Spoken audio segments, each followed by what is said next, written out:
This is Tor Bennett-Williams, Health and Safety Advisor for the Commonwealth Games, Chartered Member of IOSH, and this is one of the stops on our tour. I'm giving you a tour today of a day in the life of me. This is the Maltings. Now the Maltings is where all the technical officials will be staying over during the Games. This will be their main accommodation that we are overseeing, and we are making sure everything is in step and everything is right for them whilst we're here.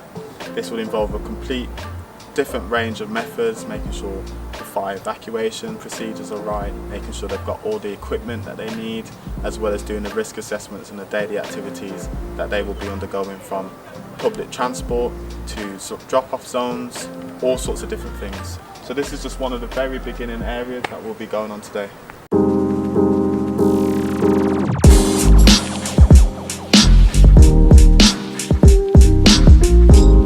So this here was originally university accommodation.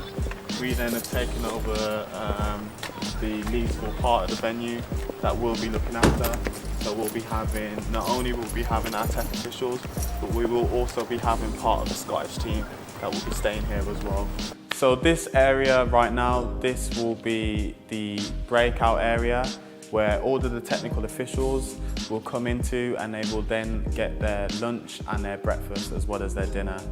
This is also a place that, as it is one of my venues, I will also be sneaking through in the mornings as well to make sure I get my lunches too and my breakfasts, because why not? One of the interesting things about this is, of course, this was originally a student area. The students have now gone and we have taken this over. And a lot of those issues was because of COVID-19. So what was meant to happen is there was meant to be initial infrastructure that was, new infrastructure, that was meant to be built for the Commonwealth Games, and it would make one entire village. However, with construction and COVID and what was hit with, that timeline, that deadline was not going to be met. So what we did is we improvised and we worked out a solution to use the resources from what we have around us from different student villages already, such as the Maltings, which is what we have here.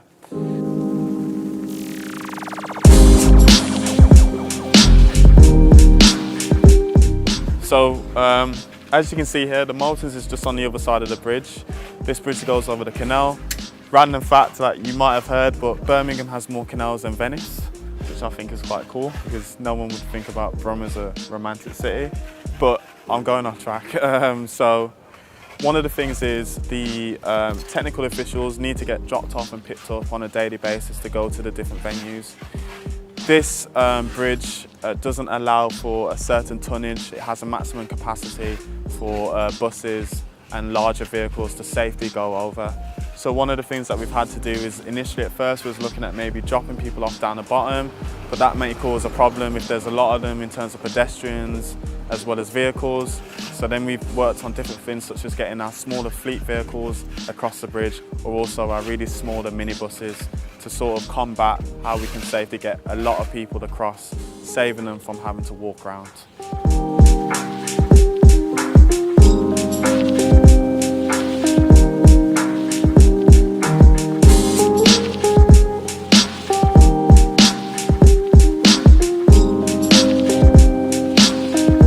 As you can see here, this is one of our walkways on our way to our next venue.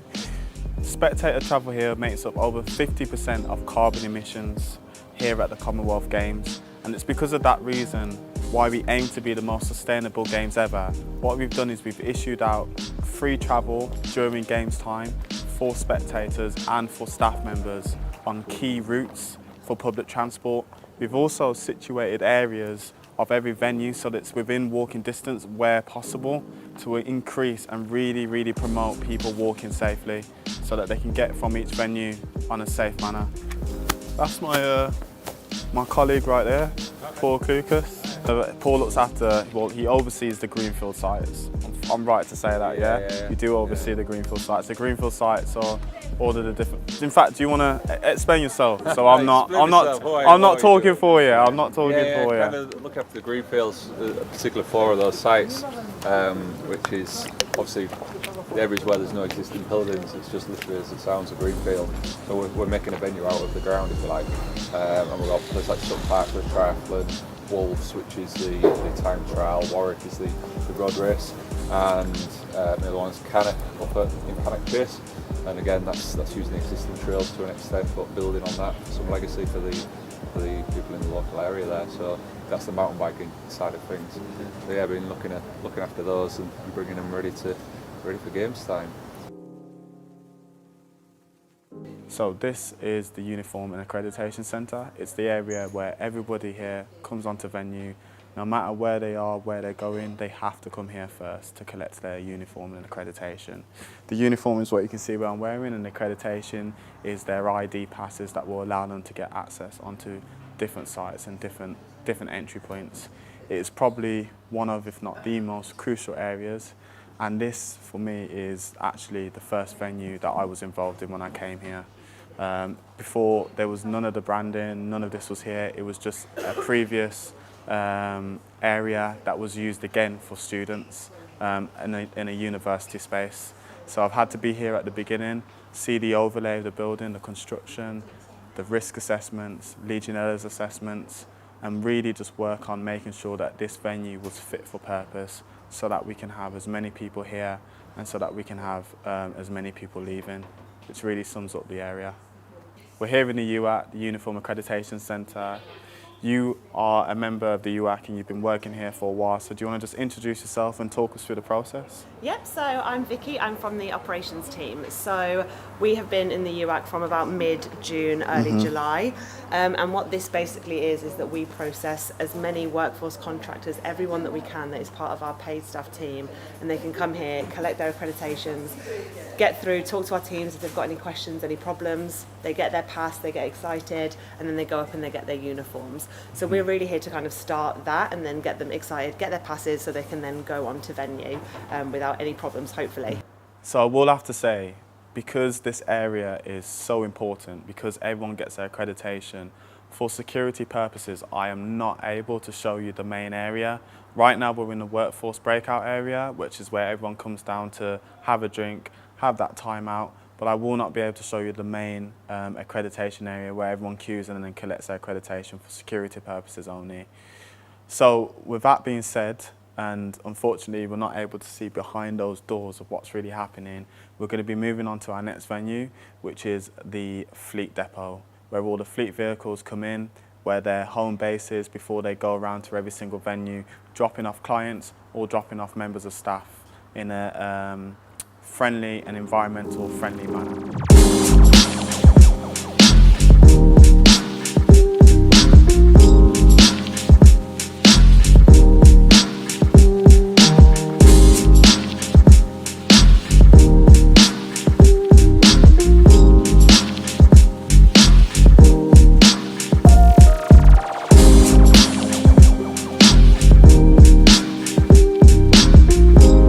So where we are right now, we are here in the home of the fleet depot.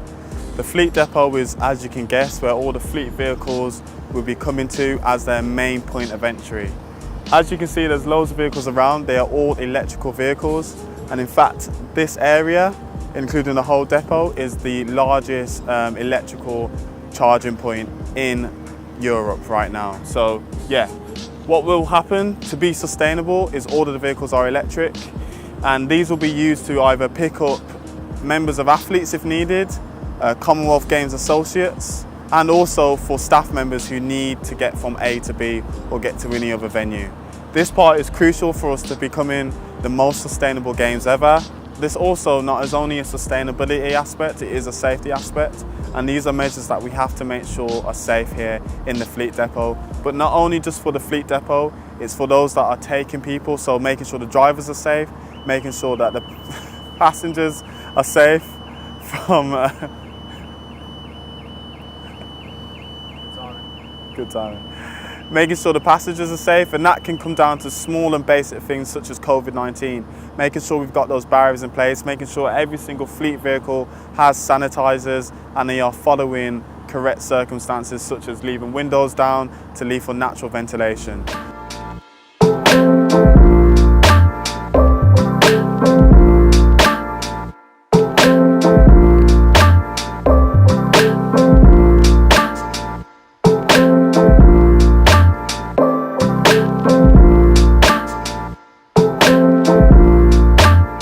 So guys, as you can see right now, we're here at one of our competition venues.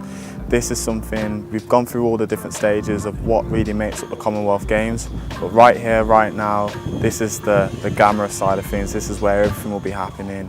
Now there's a lot that our team has to do. We have dedicated health and safety advisors in every area, and we have a dedicated health and safety advisor for Smithfield and all the other competition venues. Now these guys will be looking at different areas. They'll be managing the overlay when it comes in, before bumping happens, the scaffolding, working at height, contractors, all different sorts of areas that we need to have a close, tightly work on, as well as working at height and all sorts of permits. So these are just some of the bits that we come into that we really focus on with the electricals and everything before the game starts. And then the game starts and hopefully everything runs as smooth as normal. And then we go through the same process again as all of this beautiful piece of art is then being taken away again and is taken out of the grounds. So that's just a little bit of an insight into what we're covering here, here at one of our competition venues. And it's really going to be absolutely buzzing when it kicks off. So right now we're in another part of our competition venues. As I said, there are actually 17 competition venues here at the Birmingham 2022 Commonwealth Games, which all require a load of works. As you can see right now where we are, it's not fully ready yet, hence why I'm in my 2-point PPE, on my safety boots and my high visors. This is something, again, we have to organise for every personnel, make sure they have a health and safety induction before coming onto site, so that when they come onto site, they're safe in a good manner. Now, where we're at right here is quite special, and the reason for that is because it's basketball, but it's not just ordinary basketball, it's 3x3 basketball, which is kind of like your street basketball, what you see before. This is the first time this is going to be hosted at a Commonwealth Games, and believe it or not, it's going to be here at the Birmingham 2022 Commonwealth Games. Hi everyone, I just really want to thank you for today, for being with me in a day in the life as a health and safety advisor for the Birmingham 2022 Commonwealth Games. I just want to give a big support and a big thank you to everyone that's been here. I couldn't do this if it wasn't for the mentorship, the IOS programs, the support that I've had around me, and who knows what the future holds, because I've had a great time working here with the Commonwealth Games. So anyways, hopefully I'll see you later. Take care.